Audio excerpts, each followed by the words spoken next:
Shalom, my beloved brothers and sisters in Christ. It's good to see you all again. I can see your beautiful smiles there. I hope you are not saying here, Kotomi again here, okay? I am indeed so excited to be able to deliver the words of God today. And saya yakin dan percaya kita akan mendapatkan berkat as much as I have prepared for this sermon and I've been blessed. So that same blessing can be imparted into you there. Okay, I know that this weekend we have had a big weekend. Yes, ada euforia yang masih kita rasakan sampai saat ini. Ada sukacita yang begitu besar sampai kita rasakan seperti ini. Saya yakin dan percaya kalau ada one of our beloved brother dia bahagia, kita juga bahagia. Amin, saudara-saudara. Ya, kalau one of beloved sister bahagia, saya juga merasakan bahagia, ya. Karena kebahagiaanmu adalah kebahagiaanku, ya. Rumah tanggamu ya rumah tanggamu, ya. Rumah tanggaku. Tapi saya yakin satu hal di sini, rumah tanggamu dan rumah tanggaku, kita mengutamakan Tuhan Yesus di dalam prioritas kehidupan keluarga kita. Amin. Ya. Kalau kita utamakan Tuhan Yesus di dalam kehidupan kita, saya yakin dan percaya yang terbaik Tuhan akan rancangkan di dalam kehidupan rumah tangga kita semua. Ya, khotbahnya sampai di sini. No, we are just getting started here. Are you ready for the words of God there? Okay, good. So I'm going to start with this. I'm just wondering if you know who this person is. Ada yang tahu siapa itu? Oh, Gandhi, okay. I was suspecting that not many of you is going to know this person, but yes, Mahatma Gandhi, okay. Mahatma Gandhi atau nama aslinya adalah Mohandas Karamchand Gandhi, ya. Beliau adalah tadinya seorang pengacara, okay. But in his life, sebagian besar dari kehidupannya dia menjadi seorang political aktivis di mana di dalam kepemimpinannya dia memperjuangkan hak-hak dari orang India, dari bangsanya untuk bisa memperoleh kemerdekaan dari penjajahan kolonial Inggris pada waktu itu. Okay. But what is so special about the movement of Mahatma Gandhi untuk memperjuangkan kemerdekaan dari bangsanya adalah ini, saudara-saudara. I was so surprised. I had a discussion with Cadence, and she actually knows the answer. What is so special about Mahatma Gandhi?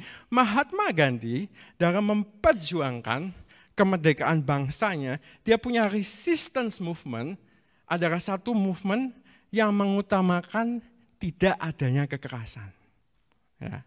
That is what is so special about the movement of Mahatma Gandhi yang akhirnya bisa mendapatkan kemerdekaan untuk India di tahun 1947. Okay. But what I want to share with you is this. Mahatma Gandhi, tokoh agama Hindu, ya. Agamanya Hindu, tetapi di dalam kehidupannya dia sering baca Alkitab, saudara-saudara. Ya. In fact, he respects the teaching of Jesus Christ. Ya. Ada satu quotation yang terkenal dari Mahatma Gandhi. Dikatakan demikian, I like your Christ, but I don't like your Christian. Your Christian are so unlike your Christ. Okay. Dan quotation ini ditanggapi oleh satu orang, very high profile. I'm sure you know who the next person is. Mother Teresa. And this is what she got to say. Gandhi felt fascinated at knowing Christ. He met Christian and he felt right down. Okay. Yang mau saya katakan di sini, saudara-saudara, saya langsung teringat sama khotbahnya Pak Bastian. Ya. Pak Bastian katakan demikian, saudara-saudara. Kita sebagai anak-anak Tuhan, itu kehidupan kita seperti ada di rumah kaca. Betul ya Pak Bastian? Ya. Gerak-gerik kita, sikap kita, perbuatan kita, decision making kita, setiap langkah kita diperhatikan oleh orang-orang yang ada di luar Tuhan. So we better make sure here bahwa di dalam kehidupan kita, we testify Christ in our life. Okay. Jangan jadikan kekristenan sebagai suatu agama, tapi yang terlebih penting, di dalam kehidupan kita, kita memancarkan adanya Kristus di dalam kehidupan kita. Amin, saudara-saudara. Okay. But that's not what I'm going to share with you. Still talking about Mahatma Gandhi. Still talking about Mahatma Gandhi. Mahatma Gandhi terlibat di dalam satu percakapan dengan salah satu petinggi dari Inggris pada waktu itu. Ya. Kalau nggak salah namanya The Lord siapa gitu ya. Dia terlibat dalam suatu percakapan, orang Inggris ini bilang sama Mahatma Gandhi, Mr. Gandhi, okay, what is it going to take for my country and your country to be able to find a solution to this conflict that India and UK, England has had over this time. Okay. Mr. Gandhi, apa yang bisa mengakibatkan, apa yang bisa, what is it going to take for us to be able to find a resolution to our conflict? Ya. Mahatma Gandhi berkata demikian kepada orang Inggris itu. If your country and my country, we can sit down together and we can apply the principles of the teaching of Jesus Christ as he shared in the Sermon of the Mount, kita bisa menemukan solusi dari permasalahan yang dihadapi dari negara Anda dan negara saya. Kita bisa menemukan peace di situ. Ya. Nggak cuma India sama Inggris, negara-negara lain pun bisa menemukan satu solusi dari permasalahan yang dihadapi pada waktu itu. Okay. Hari ini saya akan berkhotbah tentang khotbah di bukit. The Sermon of the Mount, okay. Atau yang kita kenal juga dengan nama The Beatitudes, saudara-saudara. The Beatitudes, yes. Atau ucapan bahagia, ucapan bahagia. Yuk, alangkah baiknya kalau kita baca sama-sama dari Matius 5, ayatnya yang ke-1 sampai ke-10, kita akan baca sama-sama di situ. Saya akan membacakan ayat ganjil, Anda akan membacakan ayat genap dan kita akan berganti-gantian. Okay? Yang sudah menemukan semuanya, katakan amin. Amin. Okay, good. Are we all excited, guys? Okay, good. So Matthew 5, verse 1 to 10. Okay? 3, 2, 1. Ketika Yesus melihat orang banyak itu, naiklah ia ke atas bukit dan setelah ia duduk, datanglah murid-muridnya kepadanya. Ayat kedua.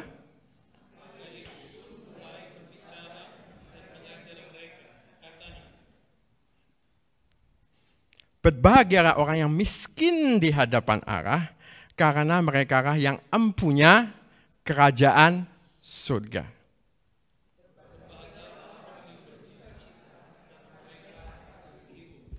Berbahagialah orang yang lemah lembut, karena mereka akan memiliki bumi.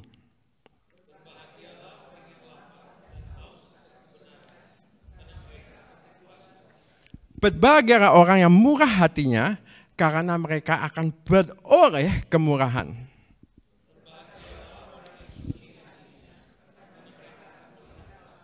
Berbahagialah orang yang membawa damai, karena mereka akan disebut anak-anak Allah.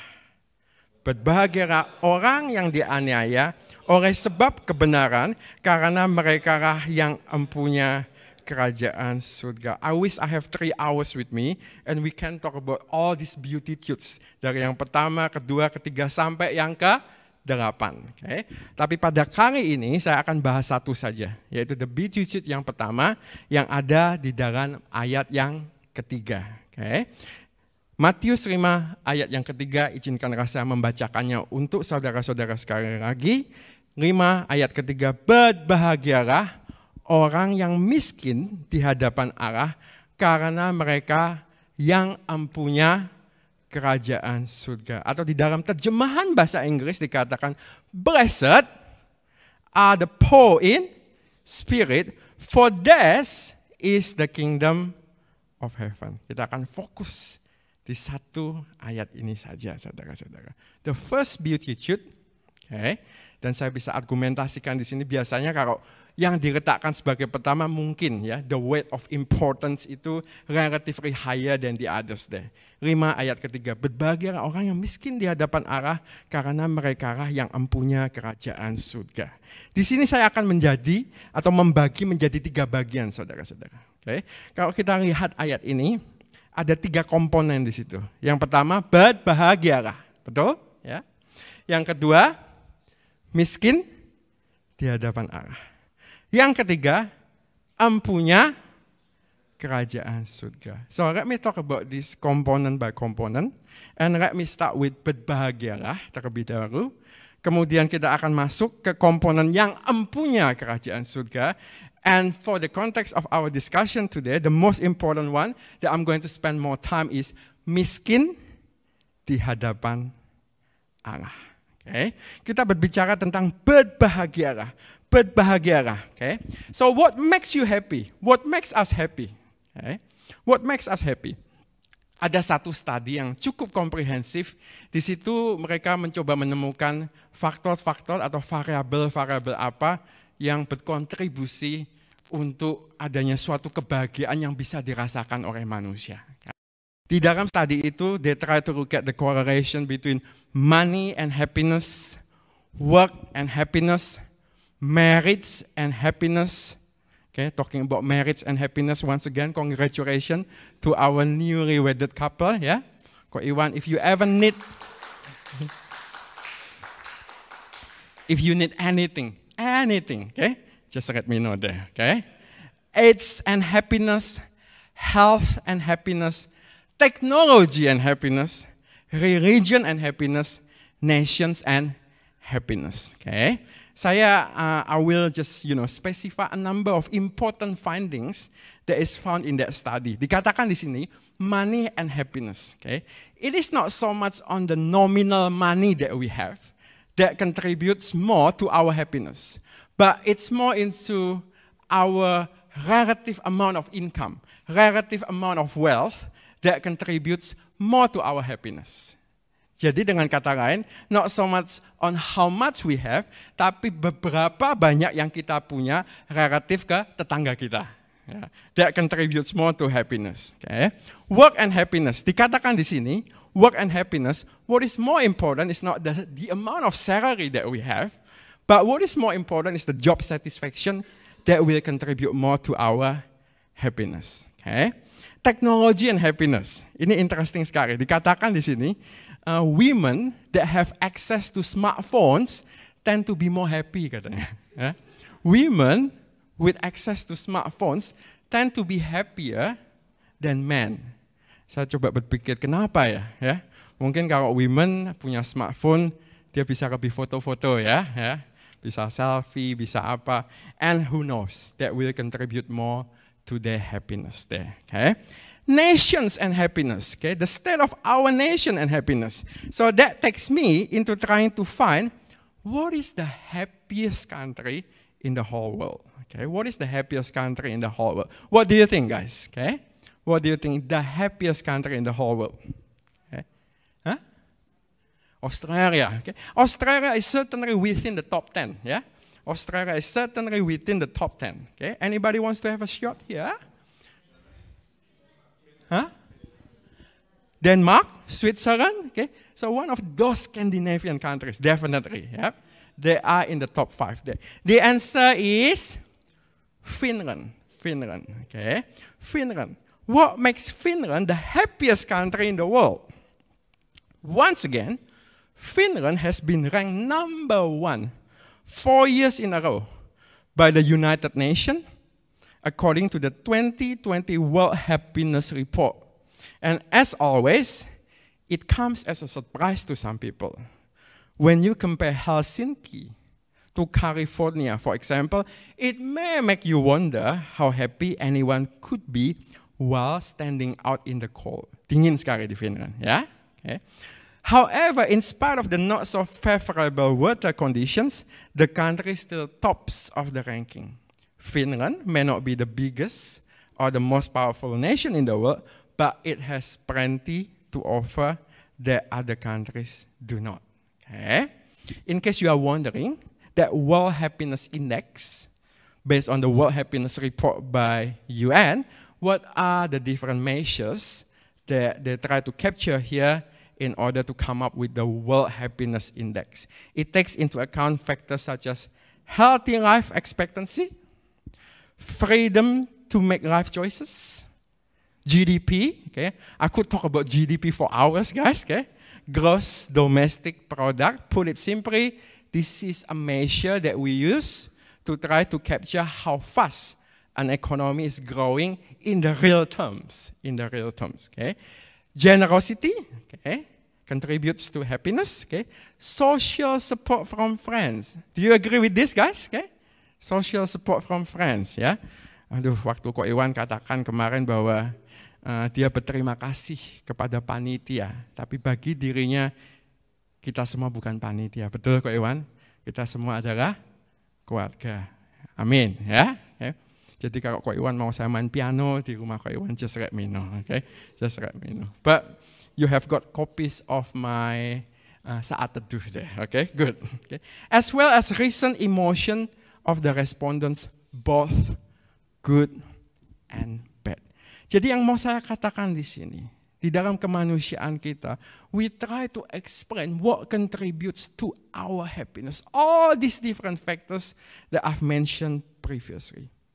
More money, job satisfaction, the state of our marriage, our age, if we are in healthy condition, if we got access to, all this Internet of Things, okay? Technology there, our religion, our nations, the state of our nations, that will contribute to our happiness, okay? Tapi yang mau kita bahas di sini adalah berbahagialah atau happiness yang dikatakan di Matius 5 ayat 3, okay? Berbahagialah atau bahasa Inggris memakai kata blessed, ya. Berbahagialah atau blessed atau di dalam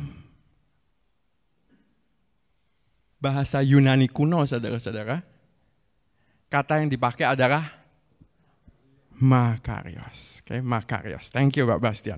Makarios. Okay. Apa itu makarios? Ya, izinkan saya membaca satu catatan tentang makarios. Ya, kosakata makarios untuk menggambarkan the level of happiness seperti apa, saudara-saudara. Makarios dikatakan di sini, in ancient Greek times, makarios referred to the gods. Okay. G-nya kecil di sini, ya. Referred to the gods. Dikatakan di sini, the blessed ones were the gods.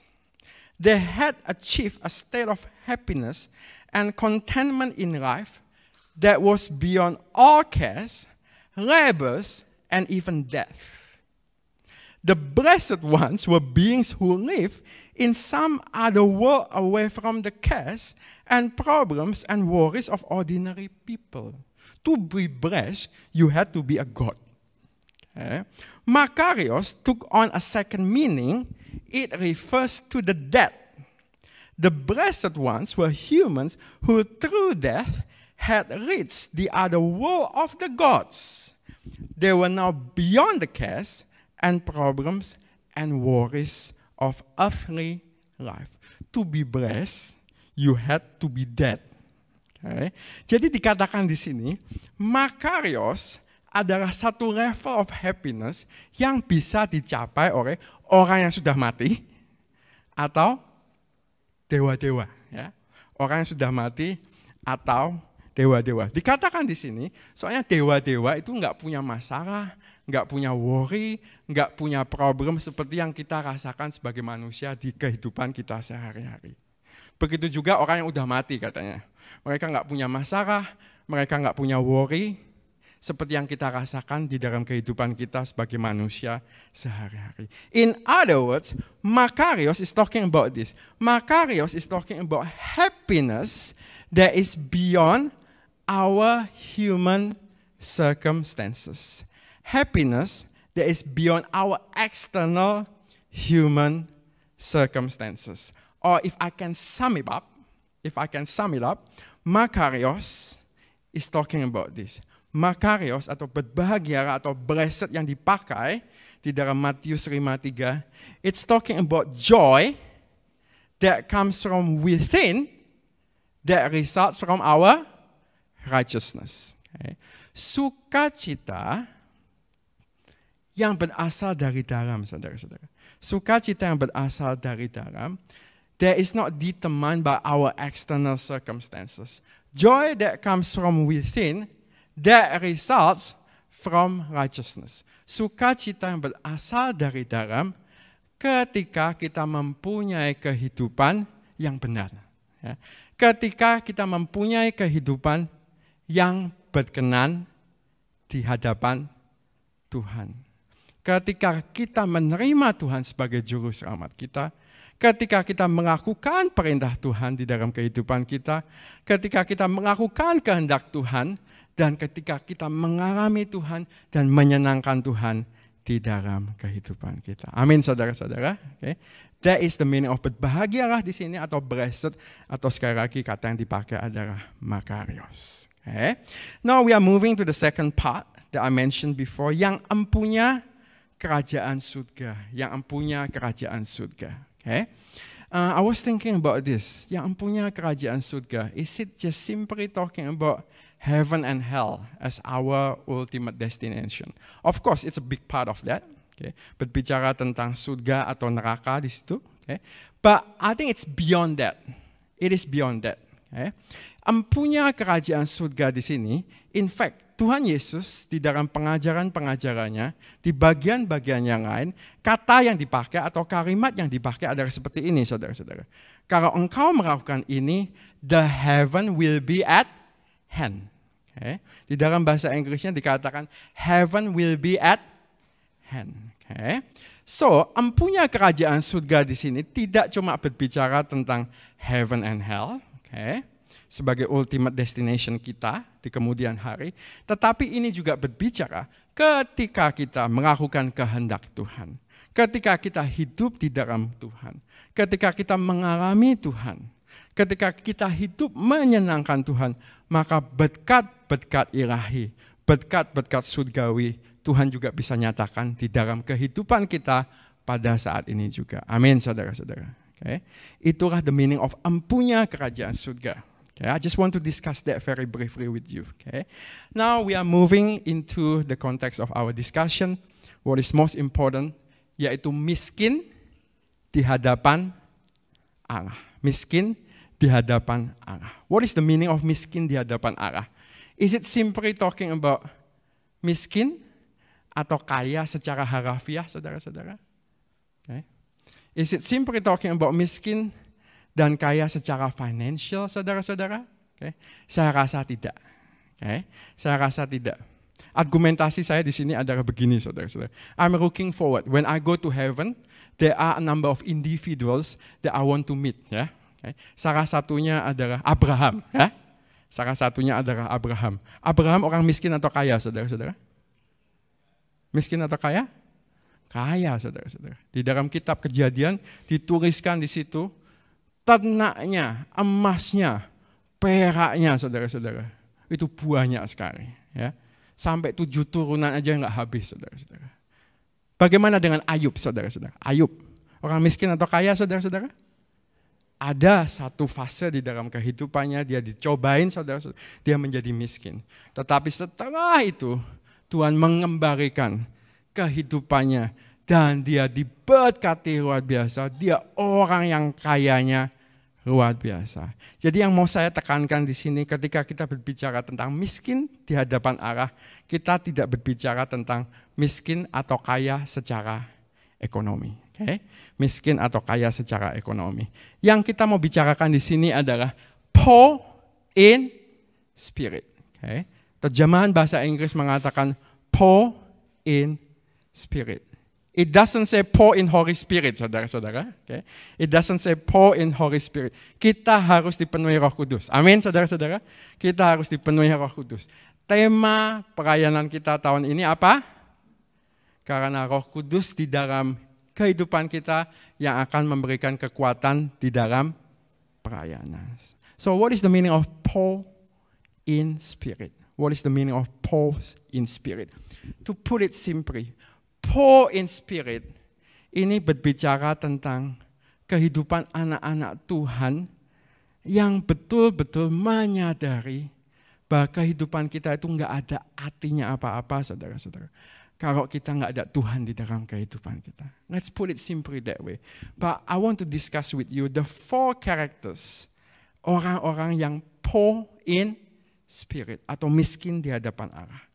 Yang pertama, menyadari ketidakberdayaan kita di luar Tuhan. Menyadari ketidakberdayaan kita di luar Tuhan. Okay? Ada satu kisah yang akan saya bagikan di sini. Seorang hamba Tuhan yang bernama F.B. Meyer, saudara-saudara. Ya. Hamba Tuhan ini juga seorang pengusaha, okay, pengusaha yang cukup kaya. Di satu kesempatan dia melayani di sebuah penjara, ya. Dan dia mau memberkati orang-orang di penjara itu atau narapidana di penjara itu dengan mempekerjakan mereka untuk bekerja di perusahaannya dia, yaitu untuk memotong kayu, di mana kayu itu kemudian dijadikan kayu bakar. Ya. Dia mempekerjakan beberapa narapidana itu, saudara-saudara, narapidana yang berkelakuan baik khususnya, untuk memotong kayu itu dijadikan kayu bakar. But what happens? Comes out from disappointment, ternyata pekerjaan dari narapidana itu tidak seperti yang diharapkan dari F.B. Meyer, saudara. Dengan berat hati dia harus memecat narapidana itu. Okay. Jadi dia pakai orang sedikit saja dan menggantikannya dengan gergaji mesin. Menggantikannya dengan gergaji mesin. Okay. Apa yang terjadi, saudara-saudara? Setelah digantikan dengan gergaji mesin, ternyata output yang didapatkan itu lebih produktif, saudara-saudara. Ternyata output yang didapatkan itu lebih efisien, ya. Apa yang bisa dikerjakan oleh karyawan-karyawan tadi di dalam 1 minggu dengan mesin itu bisa dicapai dalam waktu 1 hari saja. Apa yang dikerjakan dalam 1 minggu dengan gergaji mesin itu bisa dicapai dalam waktu 1 hari saja. Okay? So F.B. Meyer was saying this. If I could talk to this, this machine here atau gergaji ini, apa sih yang menyebabkan engkau bisa begitu produktif? Ya, F.B. Meyer mengatakan demikian. Kalau mesin itu bisa berbicara balik kepada F.B. Meyer, mungkin mesin itu akan berkata demikian. Sebetulnya bukan dari rantai gergajinya, that is important. Sebetulnya bukan dari mata dari gergajinya, but what is important adalah mesin yang ada di dalamnya untuk menggerakkan atau memberikan tenaga buat gergaji tersebut. Okay. So my point is this. Okay. My point is this. Sakarya 4 ayat 6. So he answered and said to me, this is the word of the Lord to Zerubbabel. Okay. Saya yakin ayatnya kita mengenal dengan baik. Not by might, nor by my power, but by my spirit, says the Lord. Bukan oleh kekuatanku, bukan oleh kegagahanku, tetapi karena spirit di dalamku, the spirit of the Lord, yang memampukan aku. Amin, saudara-saudara. Okay. 2 Korintus 12 ayat 9 mengatakan demikian. Cukuplah kasih karuniaku bagimu, sebab justru dalam kelemahanku kuasaku menjadi sempurna. Sebab itu terlebih suka aku bermegah atas kelemahanku, supaya kuasa Kristus turun menaungi aku. Izinkanlah saya membacakannya untuk Anda sekali lagi. 2 Korintus 12:9. Cukuplah kasih karuniaku bagimu, sebab justru dalam kelemahanku, dalam ketidakberdayaanku, kuasa Tuhan menjadi sempurna. Sebab itu terlebih suka aku bermegah atas kelemahanku, supaya kuasa Kristus turun menaungi aku. Jadi karakter orang miskin di hadapan Tuhan yang pertama adalah sepenuhnya kita menyadari ketidakberdayaan kita di luar Tuhan. Sepenuhnya kita menyadari bahwa kita bisa ada sebagaimana kita ada, itu karena the Spirit of the Lord that has empowered us. That's the first one. Okay? Second one. Orang yang miskin di hadapan Tuhan adalah orang yang menyadari kehidupan kita adalah kehidupan yang penuh celah. Kehidupan kita adalah kehidupan yang penuh dosa. Menyadari dosa-dosa kita di dalam kehidupan kita. Dan kita menyadari bahwa kita memerlukan Tuhan. We need the Lord to transform us. Untuk mengubah kehidupan kita dari kehidupan lama menjadi kehidupan baru. Okay. Saya punya satu cerita lagi, saudara-saudara. Hari ini banyak ceritanya ya. Okay. Ada seorang hamba Tuhan ya, di kota yang bernama Liverpool ya. Yang main bola itu, yang suka bola pasti tahu Liverpool ya, di Inggris ya. Dia mengadakan satu KKR 3 malam berturut-turut. 3 malam berturut-turut ya. Ini kejadian nyata, by the way, this is kejadian nyata. Hamba Tuhan ini selalu punya kebiasaan dia memberikan ruang kesaksian di setiap KKR-nya. Okay.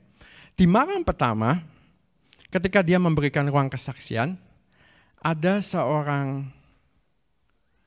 laki-laki berumur 30 sampai 35 tahun. Dia datang memberikan kesaksian, dia berkata demikian. Ya. When I was in Sydney, sekitar 8 years ago, about 8 years ago, saya duduk-duduk di George Street. Ya. George Street itu seperti Queen Street-nya di Brisbane. Ya. Ketika saya duduk-duduk di situ, ada seorang bapak-bapak tua menghampiri saya. Dan dia bertanya kepada saya, if you were to die tonight, where would you go? Setelah itu bapak tua itu meninggalkan dia. Okay. Setelah kejadian itu, orang laki-laki ini terngiang-ngiang ya, perkataan itu. If I were to die tonight, where would I go? Okay. Dan itu menyebabkan dia kemudian mencari, akhirnya dia menemukan satu gereja di mana dia bisa bertumbuh, dan di gereja itu dia menerima Tuhan. Okay. Malam kedua KKR, kejadian yang sama. Okay. Hamba Tuhan memberikan waktu untuk ruang kesaksian. Okay. Ada seorang pemuda, saudara-saudara, datang dan memberikan kesaksian. Dia katakan, several years ago, I was in Sydney. And when I was in Sydney, saya lagi duduk-duduk di George Street, ada seorang bapak-bapak tua menghampiri saya, menanyakan, if I was to die tonight, where would I go? Sekali lagi, ya, orang yang pertama memberikan kesaksian di malam pertama, dan orang yang kedua memberikan kesaksian di malam kedua, they don't know each other. Okay? They don't know each other. Okay? Setelah anak muda itu mendapatkan pertanyaan itu dari bapak tua itu, kemudian anak muda itu teringat, ya, waktu masa kecilnya dia pernah ikut Sunday School. Ya, dan dia mulai lagi membuka-buka bahan dari Sunday School-nya. Dan oleh karena itu, akhirnya eventually, he also received the Lord as his Savior. Okay. Malam ketiga, kejadian serupa, kejadian yang sama terjadi lagi, saudara-saudara. Ya, ada seorang yang bersaksi mengatakan, waktu saya di Sydney, duduk-duduk di George Street, ada seorang tua yang menghampiri saya, menanyakan hal yang sama, dan you know what happens. Itu menjadikan orang itu akhirnya menerima Tuhan sebagai juru selamat yang hidup. Jadi hamba Tuhan ini benar-benar penasaran. Ya. Hamba Tuhan ini benar-benar penasaran. Ada satu waktu, hamba Tuhan ini kemudian conference diadakan di Australia, di Sydney. Okay. So in the middle of his busyness with the conference, dia menyiapkan waktu untuk sengaja duduk-duduk di George Street. Okay.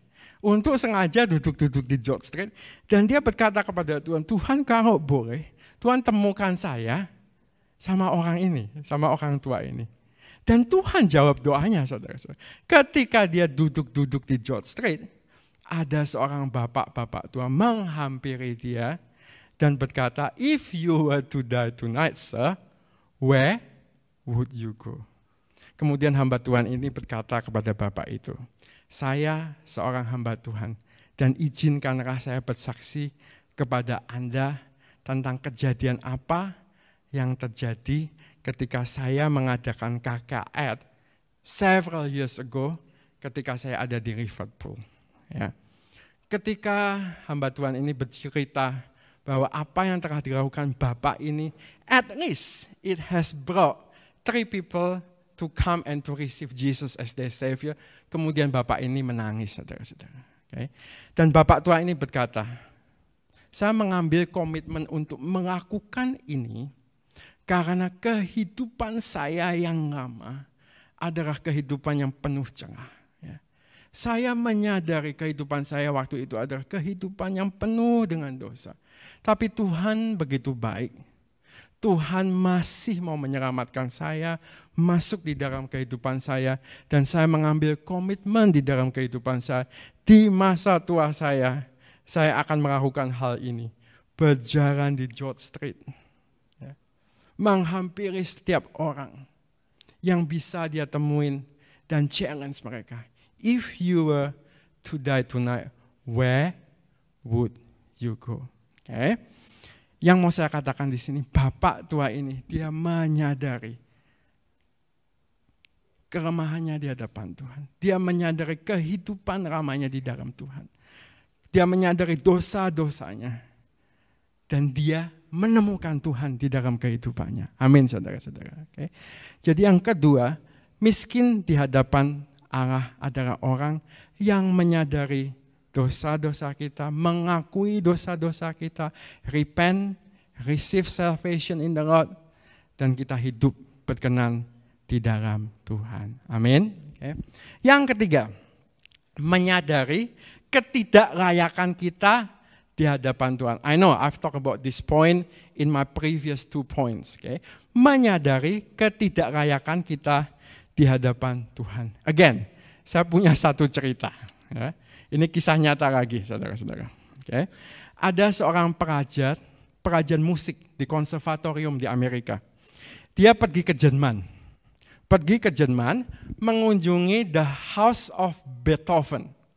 The House of Beethoven yang ada di kota Bonn. Ya, di kota Bonn di Jerman. Ya. Semua tahu Beethoven siapa? Ya. Seorang pianis terkenal, ya. Maestro dia, Beethoven. Ya. Ketika dia masuk di dalam museum itu, ada satu piano, itu piano yang dimainkan oleh Beethoven, saudara. Piano yang dimainkan oleh Beethoven. Pianonya Beethoven. Ya. Dan kemudian dia meminta kepada penjaga museum itu, boleh nggak saya mainkan piano Beethoven ini? Ya. Dia merengek-rengek, pingin banget merasakan pianonya Beethoven. Sebetulnya nggak boleh, saudara-saudara. Ya. Dia bilang 30 detik aja. Saya kan udah jauh-jauh dari Amerika. Ya. Ini pianonya Beethoven, I'm a student from the Conservatorium of Music. Izinkan saya dong untuk bisa merasakan pianonya Beethoven. 30 detik aja. Karena dia maksa, akhirnya diizinkan untuk main pianonya Beethoven dalam waktu 30 detik aja. Wah, di situ dia merasakan piano itu, dia membayangkan Beethoven sedang menulis, dia punya musical pieces yang terkenal, dia sedang merasakan tuts dari piano itu. By the way, I enjoy playing the grand piano yesterday. Okay? Dia rasakan itu. Ya. Singkat cerita, akhirnya pelajar ini berkata kepada penjaga museum, thank you for letting me to play this piano of Beethoven. Yeah? And I was just wondering, there must be many people that are wanting to try this piano, right? It's not just me. Okay? Apa yang dikatakan penjaga museum, saudara-saudara? Enggak banyak tuh yang berani bertanya kepada saya untuk main pianonya Beethoven. Ya. In fact, ada seorang maestro piano dari Polandia, namanya Paderewski. Ya. Dia sebagai undangan penting datang ke the house of Beethoven, and he was actually allowed to try Beethoven punya. Tapi maestro ini berkata, saya tidak layak untuk main pianonya Beethoven. Ya. definitely I won't be. Saya juga tidak layak untuk main piano itu, saudara-saudara. Okay? But what I'm trying to say, ini manusia sama manusia aja bisa merasa ketidaklayakan. Ya. Bisa merasa ketidaklayakan.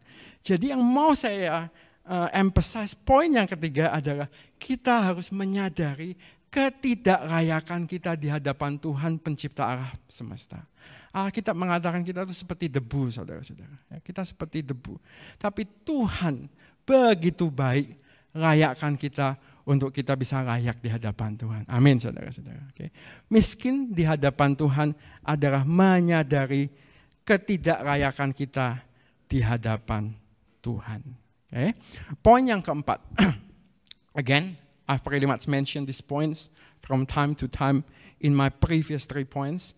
Dan ini akan menjadi poin kita yang terakhir. Menyadari semua karena kasih karunia. Menyadari semua karena kasih karunia. And guess what? Saya punya satu cerita lagi. Ya. Saya punya satu cerita lagi. Okay. Ada seorang yang bernama Samuel Logan Brenner. Samuel Logan Brenner. Ya. Dia sekolah di satu seminari terkenal di Boston, di US. Okay. Dan kemudian dia menjadi, kalau di Indonesia namanya pendeta muda. Ya. Melayani di satu gereja terkenal di Boston. Menjadi hamba Tuhan di situ, menjadi pendeta junior di situ. Dan ini anak luar biasa, saudara. Khotbahnya luar biasa. And he was projected that eventually one day, he will become the senior pastor of this church. Dan dia punya leadership style yang sangat luar biasa. And he was projected that one day, dia bisa jadi leader dari denominasi Kristen di gereja itu, saudara-saudara. Okay.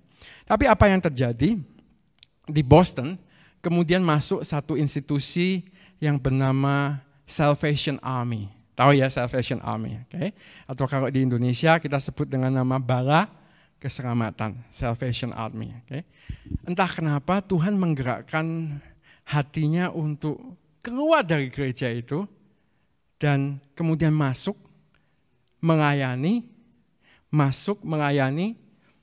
dan berada di dalam institusi Salvation Army tersebut. Okay. Ketika dia masuk ke dalam Salvation Army, saudara-saudara, tugas pertama yang diberikan kepada dia ya, di Salvation Army adalah membersihkan 18 pasang sepatu boot yang kotor. Ya. Membersihkan 18 pasang sepatu boot yang kotor, saudara-saudara. Ya. Dia berpikir, wah ini benar nggak ya? Saya masuk ke Salvation Army. Ya. Di gereja saya aja saya udah jadi pendeta muda yang cukup terkenal, pendeta muda yang diproyeksikan bisa menjadi senior pastor, bisa menjadi leader dari denominasi saya. Masa saya di Salvation Army, saya dikasih tugas untuk membersihkan, menyemir 18 sepatu boot yang kotor. Ya.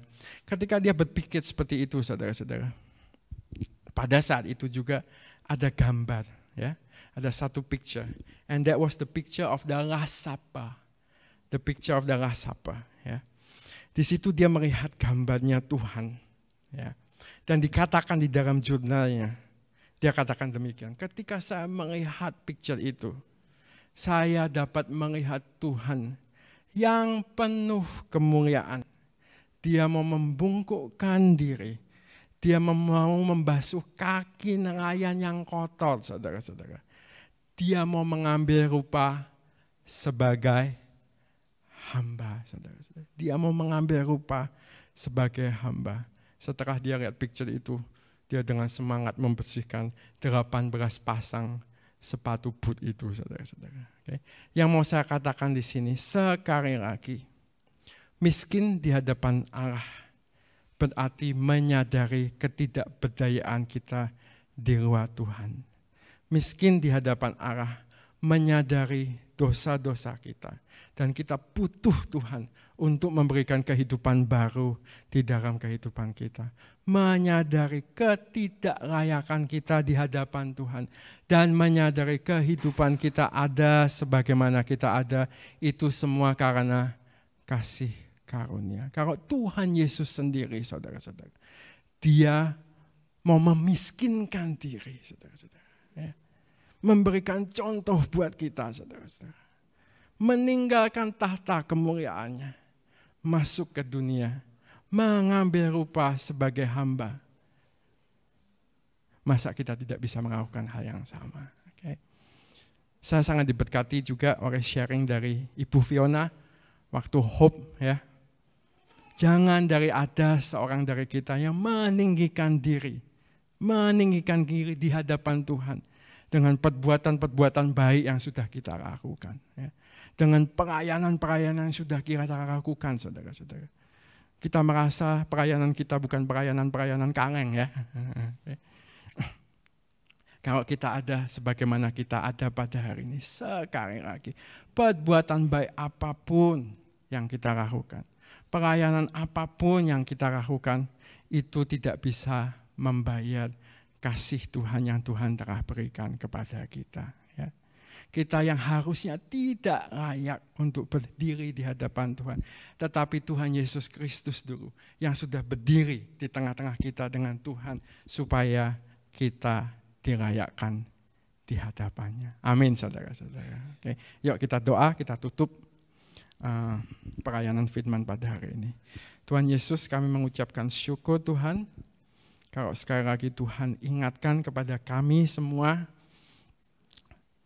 apa arti miskin di hadapan Tuhan. Tuhan ampunilah kami Tuhan, kalau ada waktu-waktu kami sering meninggikan kehidupan kami merasa kami layak, kami merasa kami hebat, kami merasa kami kuat, kami merasa kami bisa, kami merasa kami adalah orang-orang yang memiutangi Tuhan dengan apa yang telah kami lakukan buat Tuhan, buat pekerjaan Tuhan. Tapi firman Tuhan pada hari ini mengingatkan kepada kami untuk kami mengingat, menyadari ketidakberdayaan kami di hadapan Tuhan. Oh Lord, we need you every hour in our life. We need you in every second of our life. Kami orang-orang berdosa. Kami menyadari dosa-dosa kami. Kami menyadari ketidaklayakan kami. Kami perlu diubahkan. Kami perlu hidup baru. Hamba-Mu berdoa. Kalau kiranya ada di antara kami pada saat ini, entah yang ada di sini atau menyaksikan kebaktian ini secara online. Kalau kami mau mengambil keputusan buat kami meninggalkan kehidupan kami yang lama dan masuk di dalam kehidupan yang baru. Karena kami memerlukan Tuhan. Hamba-Mu berdoa, kiranya Tuhan ada di dalam kehidupan mereka satu persatu. Tuhan menjadi raja di dalam kehidupan mereka. Tuhan dimuliakan di dalam kehidupan mereka. Dan ketika Tuhan menjadi prioritas di dalam kehidupan mereka, ada sesuatu yang diubahkan. Kami semua bisa semakin merasakan apa itu arti empunya kerajaan Tuhan semasa kami masih ada di dunia ini. Sekali lagi kami mau program kehidupan kami ada sebagaimana kami ada, semua karena kasih karunia. Dan kami tidak bisa membalas kebaikan Tuhan yang begitu besar. Pengorbanan Tuhan yang begitu besar. Engkau baik dari dulu, sekarang, sampai selama-lamanya.